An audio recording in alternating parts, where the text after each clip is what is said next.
Elio, ¿cómo estás? Muy buenos días. Sergio Centenaro Hola, te muy buenos. saluda. Hola Sergio, ¿cómo estás? Buenos días. Muy bien, ¿nos escuchás bien?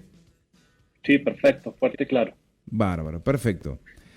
Decíamos, profesor de la universidad, de la Escuela de Economía de la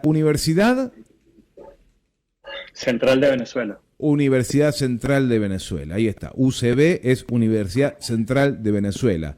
Coordinador del posgrado en Economía Internacional, también de esta universidad, militante del Partido Socialista Unido de Venezuela, miembro activo de la Vicepresidencia de Economía Productiva del Partido Socialista Unido de Venezuela. Qué gusto saludarte, Elio, y también tener la posibilidad de llevarles tu palabra a aquellos oyentes que tenemos en la mañana, y ojalá sea de provecho para muchos, porque se ha metido en la agenda, en el debate. La economía de Venezuela ha sido maltratada por algunos, personas que tienen la responsabilidad frente a un micrófono, Elio, y sin embargo han denostado, han masacrado la economía venezolana. Por lo tanto, me parece que lo mejor que podemos hacer es ir a la fuente, ir a hablar con un economista que está parado defendiendo a la revolución bolivariana, y que nos explique cuál es el derrotero en las decisiones económicas que ha tenido el gobierno de Nicolás Maduro para sostener, en medio de ataques, en medio de bloqueos, en medio de la injerencia norteamericana, intentando meterse en la vida política y económica de Venezuela. Así que, Helios, es un placer saludarte. El placer es mío, Sergio. Muchas gracias por la invitación y poder llevar este mensaje, esta discusión allá hasta el pueblo argentino. En estos momentos, pues, es un país que históricamente ha estado de la mano con el pueblo venezolano. En efecto, comprender la economía venezolana es clave, digamos, a partir de definir categorías de análisis que nos permitan a nosotros asimilar. ¿Qué es la economía venezolana? Bueno, es una economía subdesarrollada y rentista. Subdesarrollada significa que su forma de articularse al mercado mundial o al resto del mundo es a partir de la venta de petróleo. Y de allí el término rentista. Vivimos de la venta de petróleo al resto del mundo. Ese aspecto que parece, digamos, de poca importancia, es por el contrario fundamental para poder comprender el desempeño de la actividad económica, no de los últimos 25 años, sino desde del último siglo, prácticamente. Entonces, para que tengamos una idea, de cada $100 que ingresan a la economía venezolana, $96 son producto de la venta de petróleo. Y los otros 4 que faltan es productos que salen de las empresas básicas: hierro, acero, oro, etcétera. Es decir, hay un aparato productivo que se ha estructurado en función de la actividad petrolera, y que este aparato productivo no petrolero vive en la medida en que la actividad petrolera está en una bonanza o refleja o expresa un comportamiento pujante. Elio, sí, te estoy escuchando atentamente. No, quería, si me permitís, formular una pregunta. Hace muchos años... Sí, desde luego, adelante. Claro, hace muchos años participo porque me interesa, recuerdo inclusive ya un tiempo atrás, decía, pero ¿cómo no estoy en contacto con venezolanos con todo lo que está pasando? Y bueno, y estaba allí tratando de ingresar a grupos de WhatsApp, participar, enterarme más de primera mano. Finalmente pude acceder, y ya después, bueno, es una cosa que uno no para. Si querés tenés 20 grupos para estar. Claro, y me tocó entrar en grupos donde estaban chavistas, y había... Aquí en Argentina no se sabe qué es un escuálido. Los escuálidos serían en la Argentina los gorilas, ¿no? Bueno, había escuálidos y había chavistas. Por supuesto, mi camiseta con la revolución bolivariana. Y uno de los ataques más comunes era justamente a la economía, ¿no? Y desconocían el bloqueo. Me gustaría que nos expliques qué es un país bajo asedio en materia de bloqueo por parte de un imperio. Realmente es un imperio Estados Unidos, y si te bloquea y le dice a sus amigos, mira, no comercies con Venezuela porque te voy a complicar. Y bueno, los amigos de Estados Unidos dicen, no voy a comerciar. ¿Qué es para un país estar bajo bloqueo? ¿Y qué le respondemos a aquellos venezolanos que dicen, no hay bloqueo? Sí, es una pregunta bastante compleja, ¿no? Lo que digamos, me viene en mente desde el punto de vista metodológico empezar por comprender que en efecto, cuando somos una economía rentista que presenta, problemas estructurales a este modelo de acumulación capitalista subdesarrollado, fíjate que cuando gana Chávez en el 99, él llega al poder producto del agotamiento de una forma de hacer política. Una forma de hacer política que es la expresión del modelo neoliberal que empieza con auge en la década de los 90. Con un auge feroz a raíz de la caída del muro y todo esto. Entonces, Chávez empieza en el 99 con una reestructuración de la actividad económica. Eso parte de una redistribución de la renta petrolera en función de atender un conjunto de programas, que es lo que se ha venido denominando como las grandes misiones, que no es otra cosa que políticas al margen de la institucionalidad del Estado, con el objeto de darle respuesta a la población más vulnerable. Y en efecto, reconocido por organismos internacionales, la CEPAL, Banco Mundial, la ONU, fueron programas que dieron respuesta de manera efectiva desde el punto de vista que prácticamente se erradicó la pobreza, el índice de personas alfabetizadas fue importante, es decir, un conjunto de resultados sumamente positivos, pero que en efecto teníamos todavía un modelo económico que presentaba grandes dificultades. No es menos importante recordar que en el año 2002 inicia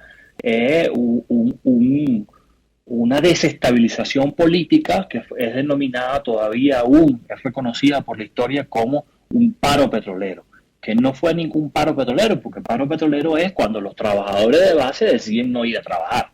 Y en este caso no eran los trabajadores de base, en este caso era la alta gerencia que poseía una calificación técnica importante, y la principal industria del país decidió, a través de su alta gerencia, personas muy elitescas, decidió no producir petróleo. ¿Y qué pasa cuando un país que es petrolero deja de producir petróleo? Pues los ingresos se vienen abajo. Entonces, con esto te quiero decir que la guerra, lo que se ha venido denominando como guerra económica, es algo que ha estado presente desde que inició Chávez en el poder, en el año 99, y que a lo largo del tiempo se ha venido perfeccionando hasta eso que conocemos hoy como las medidas coercitivas unilaterales.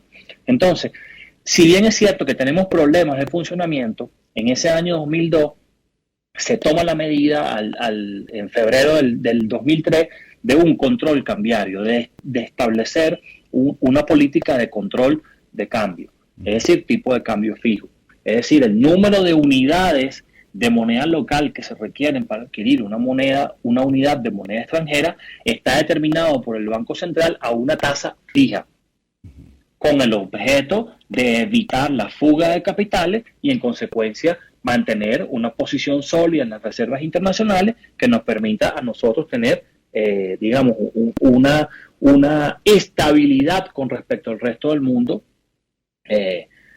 con una posición sólida de reservas internacionales.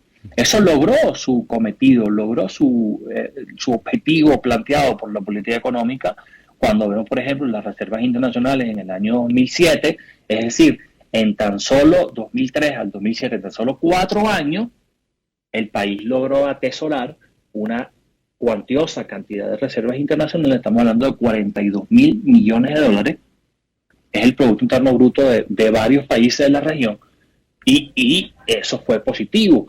La contraparte, bueno, un sector privado que históricamente ha vivido en la renta petrolera, se quedó subsumido ante el comportamiento de un sector financiero que aprovechó de manera significativa ese espacio. Cuando tú evalúas el Producto Interno Bruto y lo desagregas por PIB no petrolero, actividades no petroleras, te das cuenta que la banca en el periodo de Hugo Chávez, del 99 al 2013, tiene un crecimiento porcentual del 352%.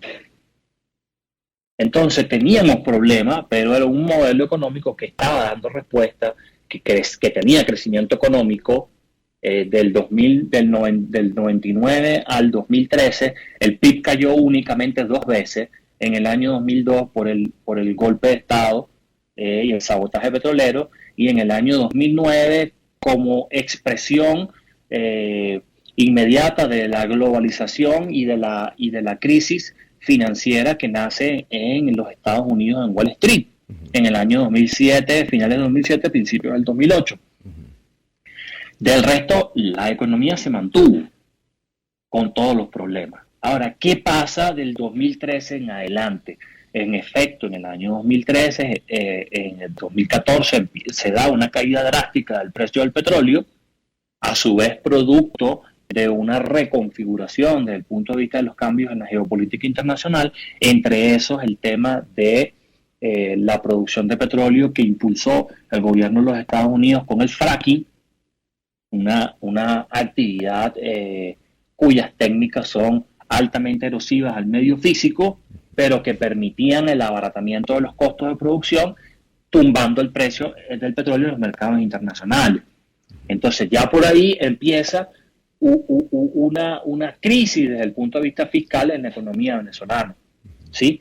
Pero todavía en esas condiciones, PDVSA, la principal industria del país, registraba una producción de petróleo que estaba sobre los 2.900.000 barriles diarios, ¿sí? En el 2015 empieza, la decisión del gobierno de Obama de calificar como una amenaza inusual e extraordinaria el gobierno de Venezuela, algo verdaderamente desproporcionado y que no puede ser comprendido, y ya en el 2007 inicia un proceso sumamente agresivo, sumamente planificado, sumamente ideado, que es lo que se ha venido denominando como medidas coercitivas unilaterales que focalizaron a la industria petrolera al punto que no es posible la comercialización de petróleo de manera libre en el resto del mundo. Esto trajo como consecuencia una reducción del 99% de nuestros ingresos en divisa, en una economía cuya principal fuente de ingresos es la venta del petróleo. Y aunado a esto, es importante comprender que cuando desagregamos las importaciones según destino económico, a ver, ¿qué son las importaciones? Son las compras que realiza un país en el resto del mundo. Y esas compras se desagregan en 3 aspectos fundamentales: bienes de capital, bienes de consumo intermedio y bienes de consumo final. ¿Me oye? Muchos de ellos cuando dicen volveremos... Aguárdame. Tuvimos un problemita. Listo, te sigo. Sí, seguí.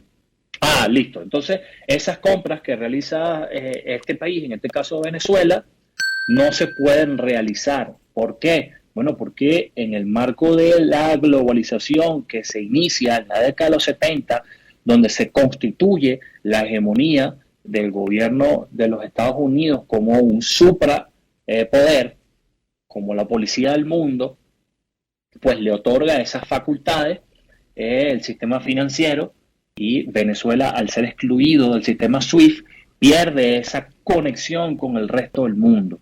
Es decir, una persona local un sector, el sector privado, un agente económico privado que desea hacer la importación, la compra de materia prima en el resto del mundo, no puede hacerla porque no puede pagarla, ¿sí? Y cuando la intenta hacer, debe hacer toda una operación financiera con triangulaciones para evitar que el país de origen, de donde se hace la compra, perciba que lo está haciendo desde Venezuela. Entonces todo eso trae como resultado un encarecimiento significativo de todos los costos asociados a la adquisición de esa materia prima, que desde luego se van a expresar en los precios en el mercado interno cuando ese producto se venda. Elio. Pero lo más importante es comprender que cuando nosotros evaluamos las importaciones según destino económico, nos damos cuenta que el 75% en promedio de los últimos 20, 22 años se destina a bienes de consumo intermedio y bienes de capital. ¿Qué significa esto? Bienes de consumo intermedio son materias primas y bienes de capital son las tecnologías necesarias para hacer más eficiente el proceso productivo. Entonces, cuando tú torpedeas la principal fuente de ingreso, que es la venta de petróleo, estás generando una barrera significativa del comportamiento de la producción en el mercado interno. No puedes producir porque no tienes acceso a las materias primas y a las tecnologías necesarias. Dígame, te escucho. Sí, te iba a preguntar si esto se produce a partir de la declaración de Obama al situar a Venezuela como un país como una potencial amenaza, una burda mentira, pero bueno, en definitiva recuerdo que algo así fue, ¿no? Lo de Obama, una potencial amenaza a la seguridad de Estados Unidos. Sí, inusual y extraordinaria. Ajá, y a partir de ahí comienza todo este desenlace que me estás narrando. A partir del año 2015 hay un cambio significativo en el comportamiento de todas las variables macroeconómicas, bien. Importaciones, exportaciones de petróleo, ingresos en divisas a la nación. Empieza, digamos, cuando desde el punto de vista estadístico tú observas el comportamiento de una variable, a partir de ese año pues empieza una caída pronunciada en el comportamiento de cada una de estas variables. Por ejemplo, el Producto Interno Bruto cayó desde el año 2000, último trimestre del año 2013 hasta el tercer trimestre del año 2021, una caída consecutiva durante 7 años, que hablamos alrededor de, cuando tú comparas 2021 con respecto a 2013, se estima que la caída fue de un 75%. ¿Qué significa esto? Que el aparato productivo perdió el 75% de su masa corporal. Estamos hablando de un nuevo tipo de guerra económica mucho más eficiente desde el punto de vista de que no es necesario mandar soldados, no es necesario mandar misiles, no es necesario mandar tropas, ni ningún tipo de instrumento, cuando a partir de la destrucción de la economía, pues generas la destrucción del país. Uh-huh. Y eso sirve la mesa para la configuración de un gobierno servil a los intereses del hegemón. Uh-huh. Entonces, eso no es cualquier cosa. Cuando tú evalúas el comportamiento de esta variable a lo largo de la historia económica de Venezuela, te das cuenta que no existe un periodo donde la actividad haya sufrido tanto como el que nos encontramos en este momento. Ojo, esto no quiere decir que no tengamos problemas estructurales inherentes al modelo de funcionamiento de nuestra economía. ¿Cuál es? Rentista subdesarrollado.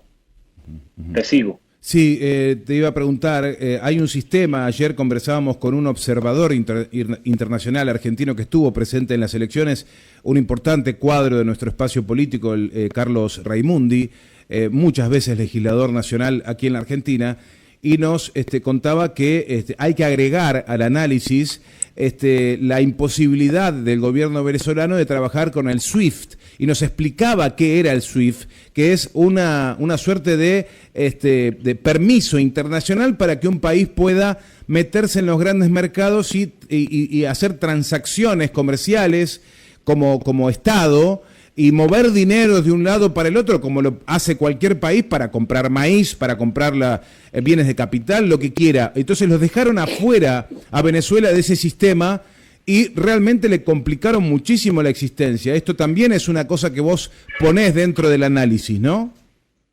Sí, correcto, eso es fundamental, poderlo comprender, el mecanismo, a ver, en el año de hiperinflación, que podemos hablar de hiperinflación desde el 2007 hasta el 2021 aproximadamente, los economistas que manejan el discurso ortodoxo, por decirlo de esta manera, planteaban que para poder estabilizar los precios había que estabilizar el tipo de cambio, ¿sí? Pero para estabilizar el tipo de cambio tenías que contar con unas reservas internacionales lo suficientemente robustas que te permitieran hacer intervenciones en el mercado cambiario. Ahora, la pregunta que se les hacía a esos economistas en este momento, sí, la teoría te dice eso, pero ¿cómo hace el Banco Central de una economía que está bloqueada, que no puede acceder al sistema internacional de transacciones, para que cuando vendamos el petróleo, eso pueda entrar en la cuenta del Banco Central y el Banco Central pueda registrar eso en sus reservas internacionales? O sea, es un mecanismo perverso. Es un mecanismo perverso. ¿Por qué? Porque te saca de la lógica de funcionamiento de la economía mundial y en consecuencia te genera una situación rudimentaria. Tú tienes que cobrar tus ventas al resto del mundo en efectivo y traerte las ventas en efectivo a Venezuela y luego meter ese dinero en efectivo en la economía venezolana. O sea, una cosa desproporcionada desde todo punto de vista. ¿A qué responde otro tema de debate? Discúlpame que ahora te voy a meter en un tema en particular, pero después podemos volver a la economía pura y dura. Me cuesta un poco más seguirte porque obviamente de economía conocemos prácticamente muy poco y estamos hablando con un especialista, ¿no? Cuando fue un tema de muchísimo debate y la gente interpreta muchas veces con enorme irresponsabilidad la migración venezolana, algunos tiran números y dicen, bueno, se fueron tantos millones de venezolanos, la dictadura, el régimen, sostienen, ¿no? Los diarios de derecha aquí en la Argentina y en el mundo en general. Y uno habla con venezolanos aquí en la Argentina y muchos, es cierto, en muchos casos no quieren a la revolución bolivariana, pero tiene y seguramente hay una explicación que desde el gobierno se puede hacer, porque sobre la migración venezolana nos llegó todo tipo de interpretaciones, pero nunca de parte del gobierno. Elio, ¿cuál es la interpretación que haces vos? ¿Por qué tuvieron que irse tantos venezolanos del país? De mi parte tengo la respuesta que es a partir del bloqueo económico, pero ¿cuál es el análisis que vos nos podés compartir? Mira, en efecto, el detonante es la destrucción de la actividad económica. Cuando hablamos de una caída del Producto Interno Bruto, que no es más que el aparato productivo, la capacidad que tiene una economía para generar bienes y servicios, para satisfacer la demanda en el mercado interno, se destruye un 75%, en 3/4 partes, estamos hablando de una economía que se empobreció. Esas condiciones que se generan, sociales, económicas, políticas, tienen un detonante importante en la psiquis del venezolano. Ahora, pero no podemos olvidar que todos los parámetros y los preceptos teóricos que se promueven a través de la globalización neoliberal, que inicia con mucha fuerza en la década de los 70, plantea 3 grandes retos. Desde el punto de vista económico, habla de la creación de un único mercado. Y ahí estamos bien. Desde el punto de vista político, plantea la consolidación de un poder supranacional. Allí hay problemas que hoy en día, con el ascenso disruptivo de las economías emergentes, pues dicen ya no más. Aquí no queremos policías del mundo, queremos un mundo multipolar, pluricéntrico, donde se respete la autodeterminación y la soberanía del pueblo. Pero desde el punto de vista cultural, desde el punto de vista social, inicia un proceso de borrar lo que yo he venido denominando, y varios autores lo plantean también, mucho antes que yo, la memoria histórica de nuestros pueblos. Personas que no tienen ningún tipo de arraigo con el territorio, personas que desconocen su historia, personas globales, seres globales. Cuando tú comprendes eso y lo conjugas en la fórmula con el papel que ha venido desempeñando las redes sociales como una herramienta para manipular y construir una opinión en función de los intereses de los grupos de poder. El caso de Venezuela hoy, por ejemplo, tenemos un conjunto de jóvenes que bajo los efectos de la droga, bajo los efectos del alcohol y $30, 30 pesos, imagínate tú, salen a la calle a quemar módulos de policía. Salen a la calle a hacer actividades de carácter terrorista, pero el discurso mediático que se emplea desde de las redes sociales y de las grandes corporaciones de la comunicación es que ellos están haciendo una protesta pacífica. En ningún país del mundo una persona que salga a trancar una calle es una protesta pacífica. Y la respuesta contundente de los organismos de seguridad la veremos siempre. Ahora, pero desde las grandes corporaciones de la comunicación, entonces es una actitud represiva. A ver, todo esto configura un escenario donde le roban al venezolano la perspectiva de futuro y obliga de manera inducida. Por eso es que el fenómeno de la migración de una u otra forma tiene un carácter inducido a través de esta gran poderosa estrategia que se han ido aplicando contra el venezolano desde el punto de vista psicológico, que hace que una persona se lleve a toda su familia y se tire por un río para llegar a los Estados Unidos.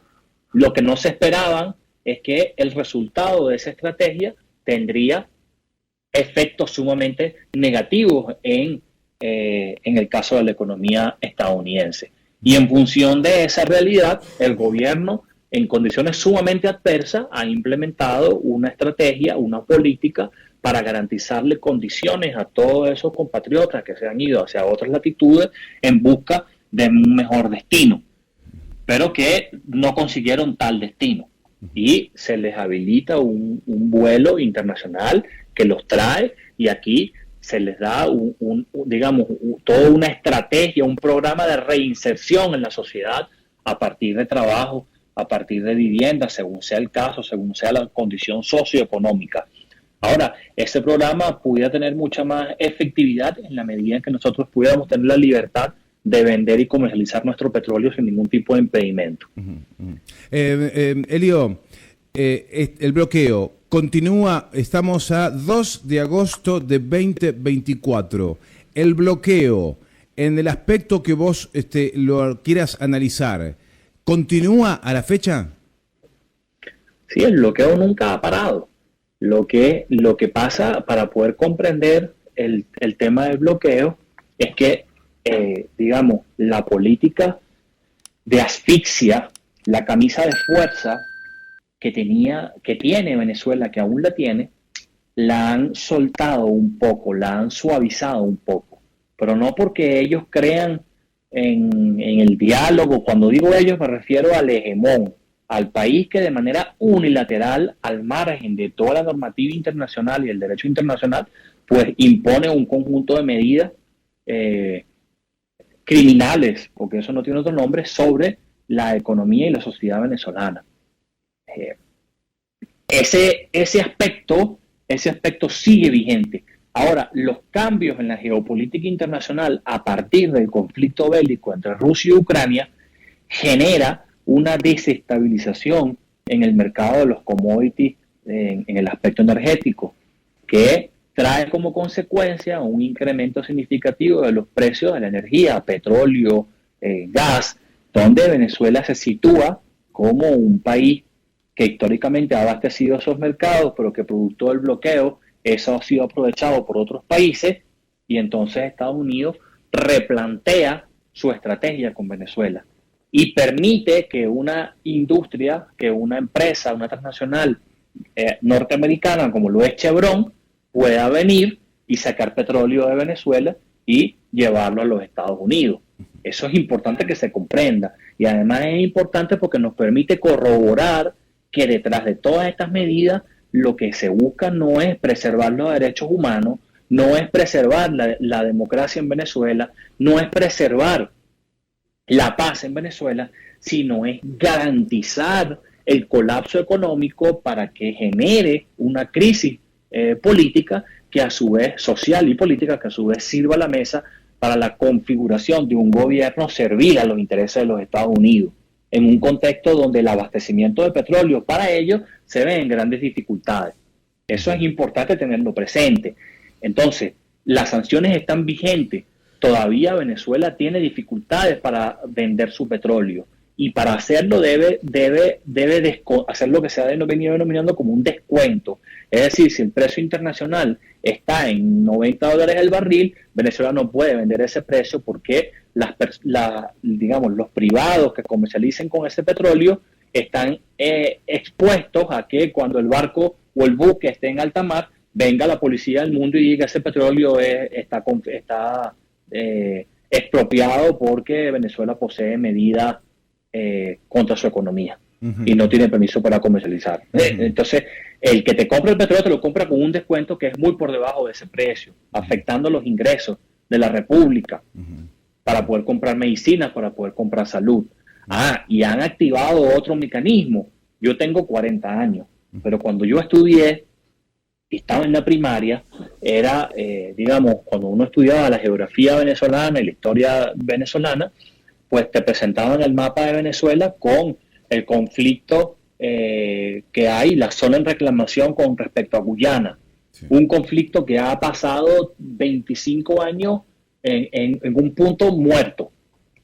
Que, misteriosamente, de la noche a la mañana, revivieron ese conflicto, avivaron ese conflicto. ¿Por qué?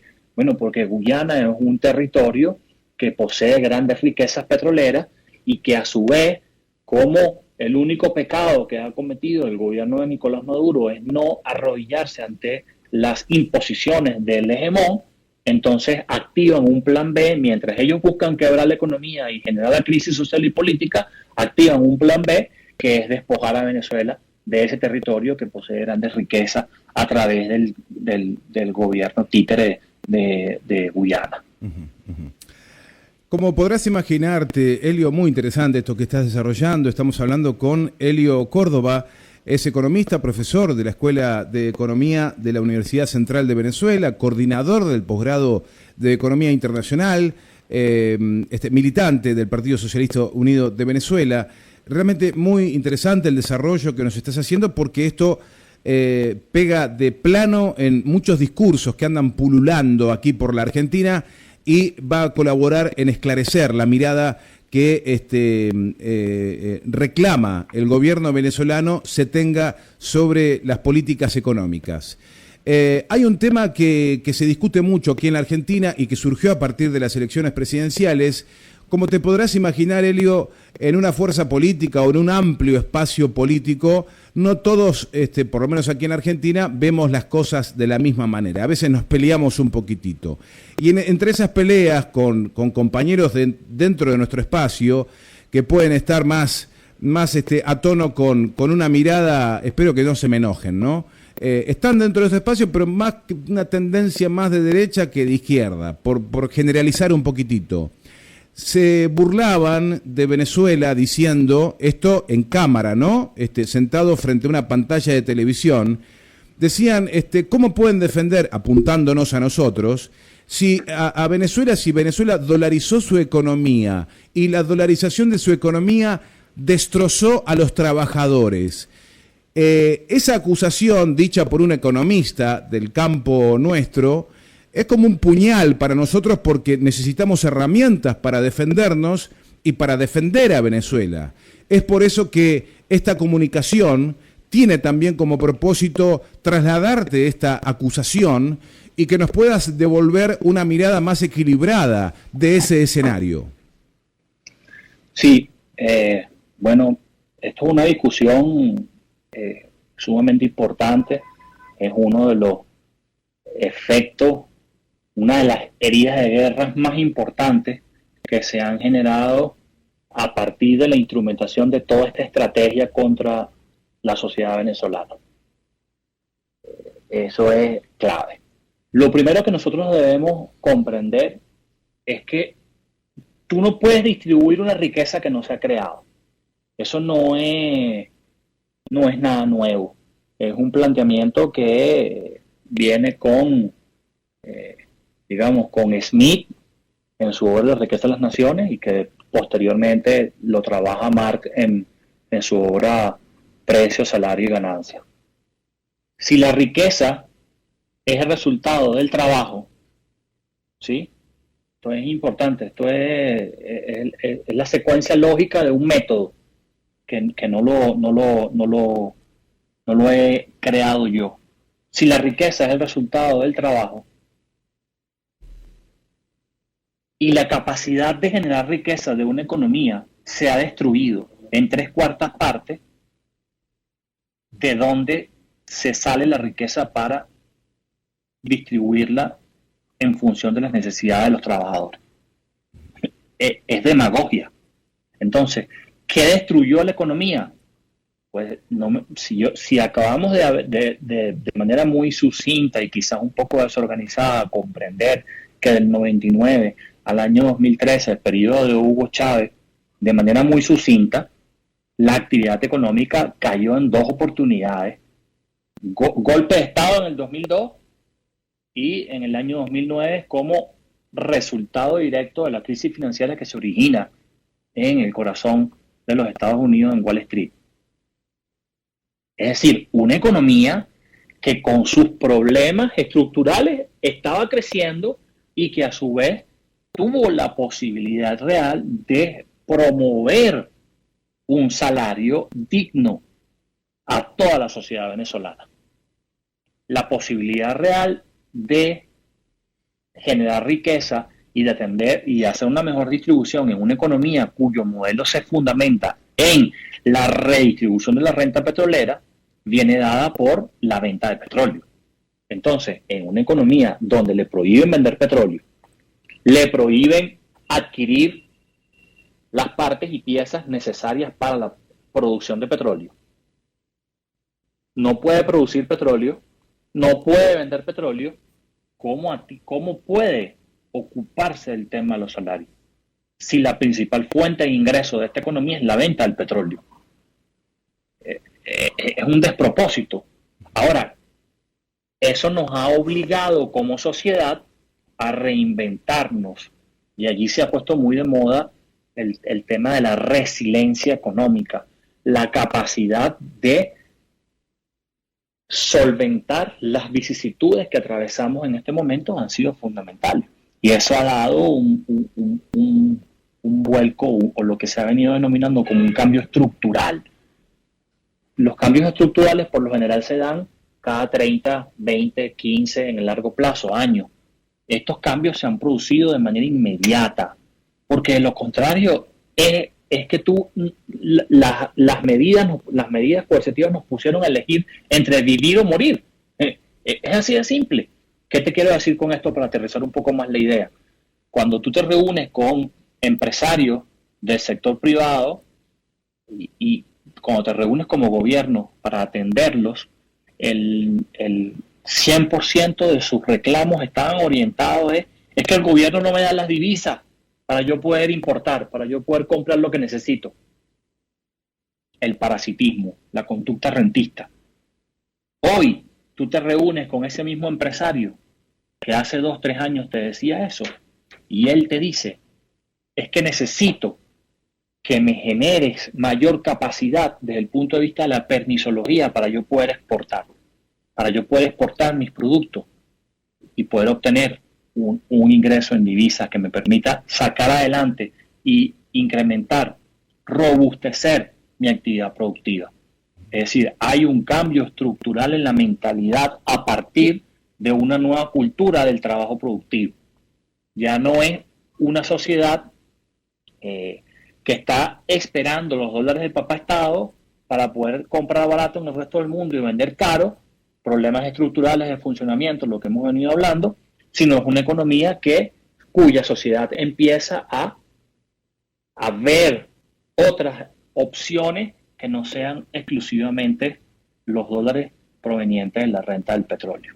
Entonces, ese cambio es lo que nos ha permitido atender de manera oportuna y en función de las posibilidades reales.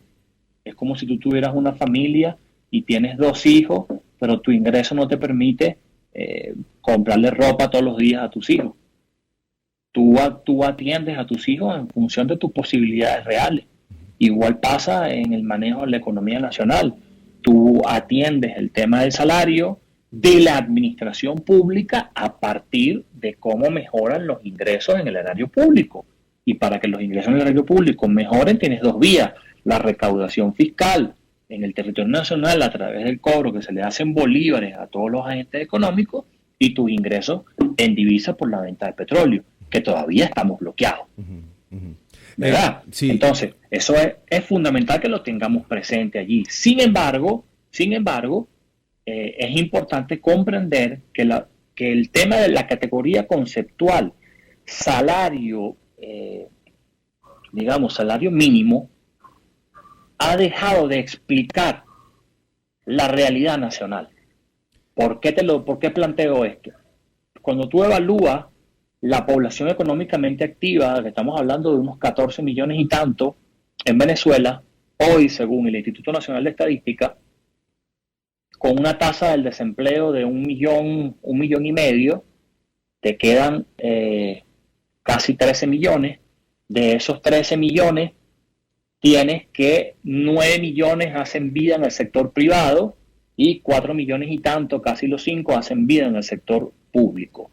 Los que hacen vida en el sector privado, que es alrededor del 70% de la población económicamente activa, la que trabaja, la que está ocupada, no devenga un salario mínimo.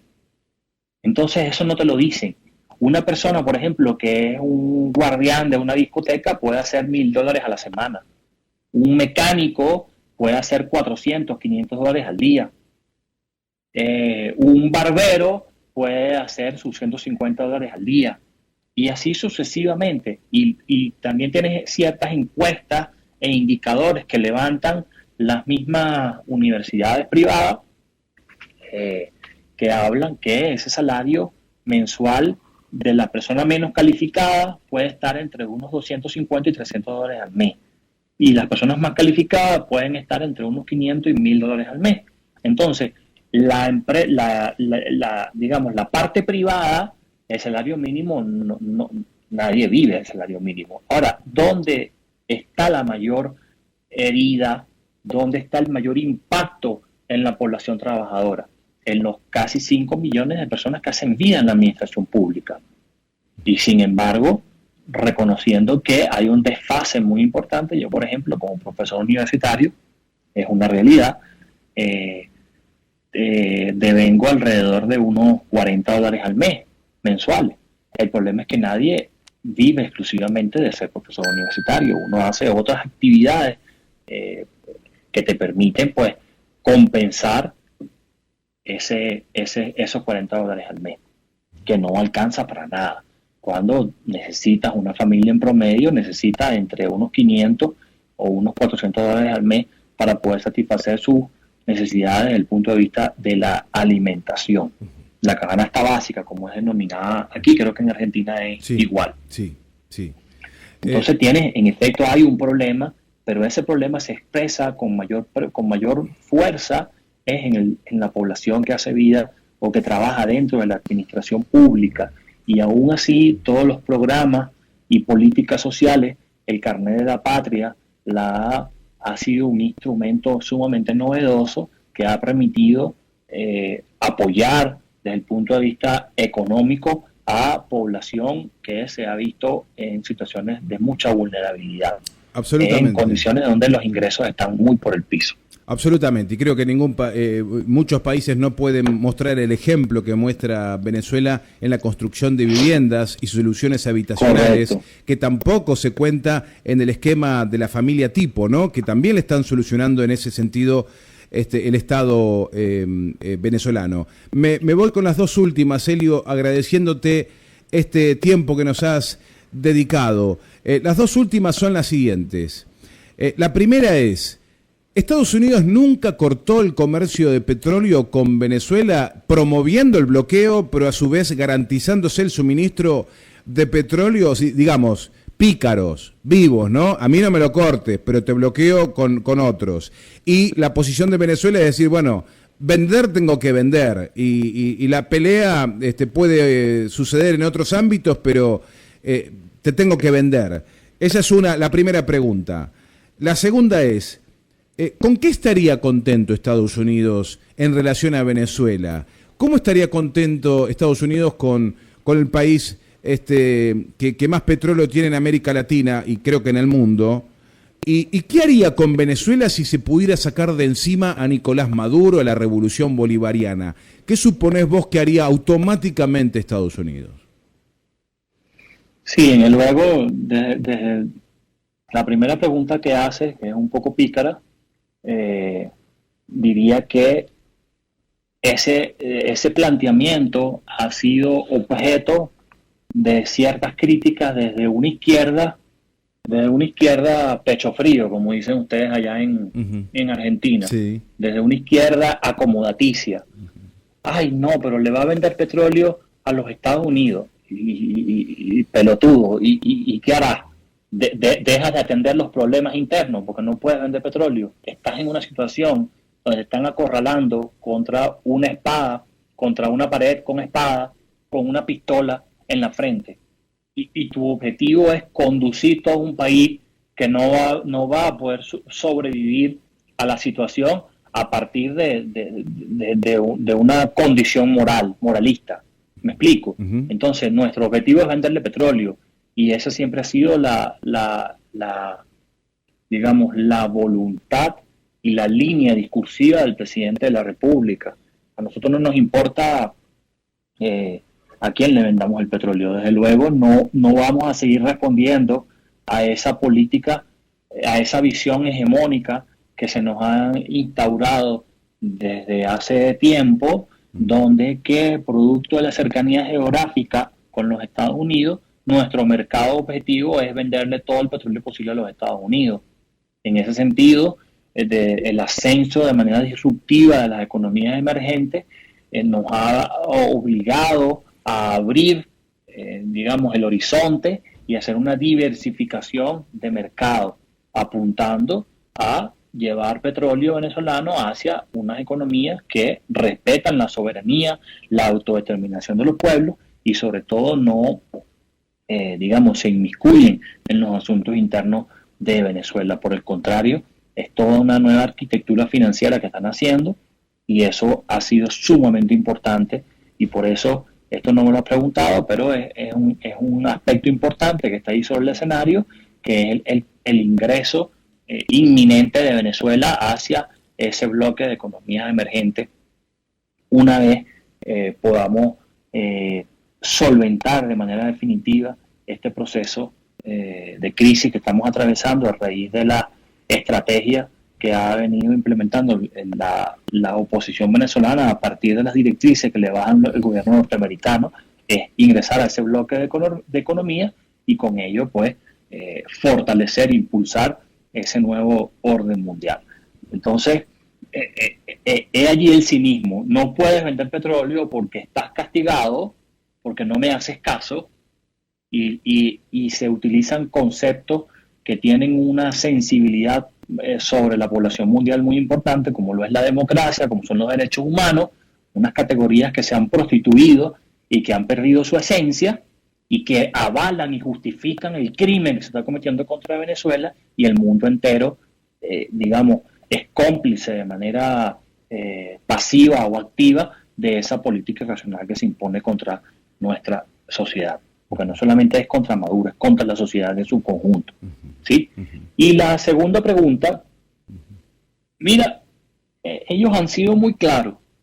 El programa de gobierno, o lo que se pudiera denominar como programa de gobierno que planteó Edmundo con María Corina, es una fórmula, una receta, bueno, que ustedes la están viviendo en carne propia allá en Argentina en este momento, que es el resultado de la imposición del dogma neoliberal, la reducción del Estado en su mínima expresión, la no participación del Estado en la economía, es decir, todos los programas sociales como la construcción de viviendas, la educación pública y gratuita, el acceso de manera oportuna a la salud, es decir, todas esas grandes misiones que se han venido implementando, pues quedan eliminadas de raíz, y todos esos, digamos, necesidades de la población que han garantizado que aquí no haya un estallido social, pues quedan a merced de la lógica o la antilógica, mejor dicho, de la mano invisible del mercado. Y me permito agregar, Elio, que en paralelo, mientras seguramente llevarían a Venezuela a un caso muy parecido al argentino hoy, la prensa internacional automáticamente empezaría a hablar bien de Venezuela y de las virtudes, ¿no? Del viraje. Total. Es que como lo hemos venido desarrollando en esta amena conversación, los medios de comunicación son, y las redes sociales sobre todo, por el impacto y la influencia que tienen sobre los más jóvenes, que no tienen una memoria histórica, porque no han, mira, para poner un ejemplo más aterrizado, ¿no? Y no sé cómo esté en el tema de la Argentina eso, tengo tiempo que no voy por allá a hacer intercambio con las universidades, en ponencias, siempre iba a las jornadas de economía crítica que hacían en el Rosario, en la Universidad de Buenos Aires, y a la actividad que se hacía en las Madres de Plaza de Mayo. Tengo rato que no voy, pero tú agarras a un joven universitario, es decir, una persona ya mayor de edad, y le pregunta cuáles fueron los barcos que llegaron a América, donde llegó Cristóbal Colón, y te lo dicen al unísono, la Niña en la Pinta y la Santa María. Pero tú le preguntas quién fue Simón Bolívar, y no lo sabe.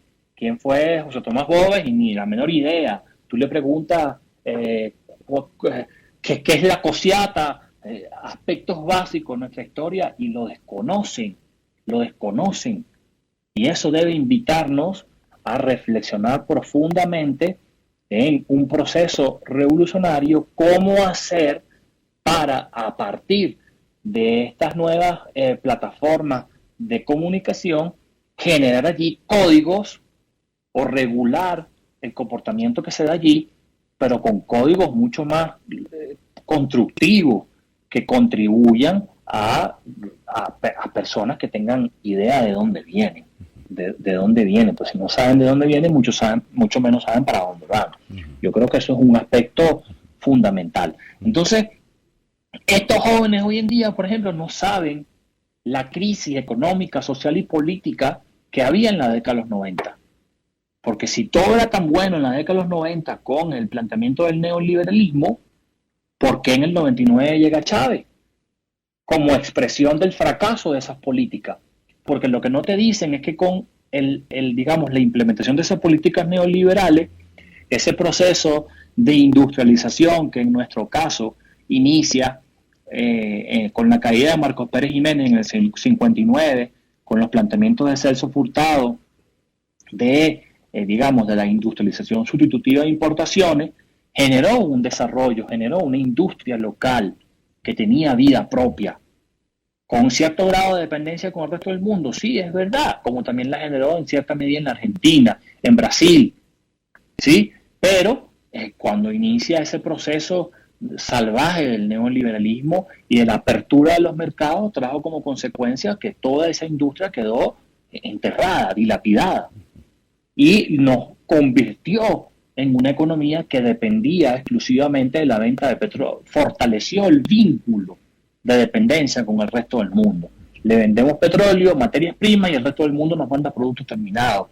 Y se establece allí una relación de dependencia que hoy en día casi el 80-90% de la región suramericana lo adolece. El caso de Argentina es muy parecido al venezolano, porque ustedes viven de la renta de la tierra, ¿sí? Pero entonces guarda cierta similitud desde el punto de vista con el modelo de acumulación que impera en nuestras economías. Entonces, ¿cómo enfrentar esa realidad? La integración económica. Pero ¿qué tipo de integración? La que se nos vende con la globalización neoliberal, que cuando nos integramos significa que debo aplicar políticas homogéneas a todo un territorio que tiene toda una heterogeneidad estructural. No podemos aplicar políticas iguales para Argentina, para Venezuela, para Uruguay, para Brasil, para el Perú, porque son economías disímiles, con un grado de desarrollo totalmente distinto. Sería algo así como ponerle un pantalón talla 30 a personas barrigonas que son talla 34, talla 38, talla 36. Van a estar apretados. Solamente el que tenga la cintura talla 30 va a estar bien, los demás van a estar mal. Entonces, ese problema de la globalización neoliberal, donde se nos vende una estrategia de integración imposible de realizar,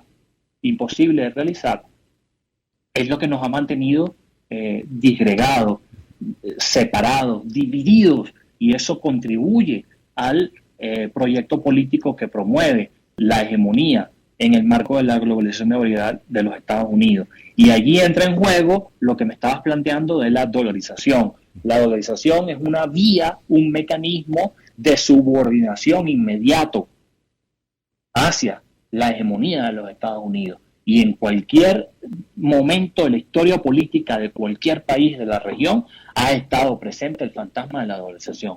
Afortunadamente hemos tenido gente capaz de no ceder, en el caso venezolano, ante esas pretensiones imperialistas. El ejemplo del Ecuador es lapidario. Elio, ¿no dolarizó Venezuela entonces? No, Venezuela nunca ha dolarizado. Hubo un proceso informal donde circuló más la moneda extranjera que la moneda nacional. ¿Por qué? Bueno, porque el proceso de hiperinflación generó la pérdida de confianza en la moneda local y obligó a que los agentes económicos se respaldaran en una moneda internacional.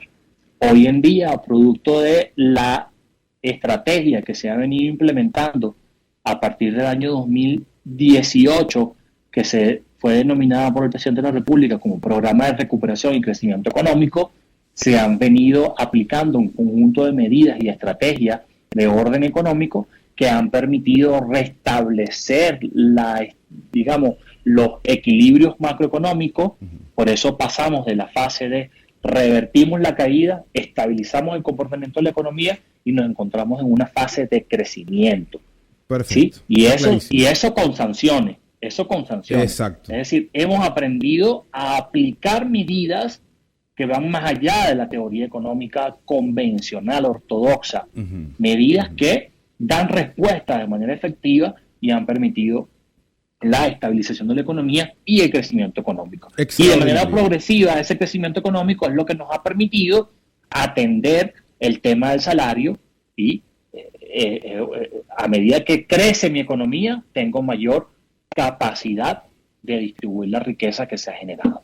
Extraordinario, Elio, clase magistral de economía en la mañana nuestra, en la mañana de Radio Lateral. Queremos agradecerte profundamente este contacto. Muchas gracias a ustedes por la invitación y siempre presto para este tipo de iniciativas. Creo que la comunicación popular genuina es muy importante, que nosotros podamos hacer vida en cada uno de estos espacios y llevar nuestra verdad a todas las partes del mundo.